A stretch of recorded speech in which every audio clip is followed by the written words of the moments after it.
mai anglais U11, cette fois-ci c'est le contrôle. Donc le premier exercice, c'est donne le nom des lieux. Donc vous mettez le mot ici qui correspond à l'image. Ensuite, complète la phrase. People live in a house on a building. In Great Britain, people live in a terrace. Donc il y a aussi la faute en ici, je l'ai fait partout. Détache house. Écoute et écris le tongue twister. Donc ici, je vous le dis. Donc butter for dinner at a quarter to 4 in the corridor. Butter for dinner at a quarter to 4 in the corridor. Butter for dinner at a quarter to 4 in the corridor. Ensuite, combien de pourcentage représente la population indienne par rapport à la population mondiale? Petite question en français là. Ensuite, relie l'élément à son nom. Donc, vous reliez.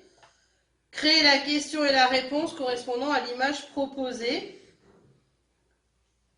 Donc, attention, j'ai quand même pas mis la même chose. L'image ne correspond pas du tout à ce que nous on a vu.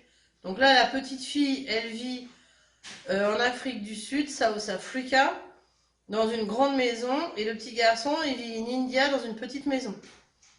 Voilà. Donc, j'aimerais que vous fassiez une question et une réponse,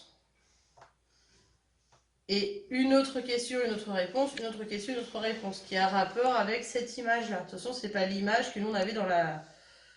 C'est volontaire, hein, qu'on n'avait pas dans la leçon. Donc South Africa. Et ensuite, remets les étiquettes dans l'ordre. Donc ça, on l'a déjà fait. Donc c'est 2 questions et une réponse. Voilà pour le contrôle.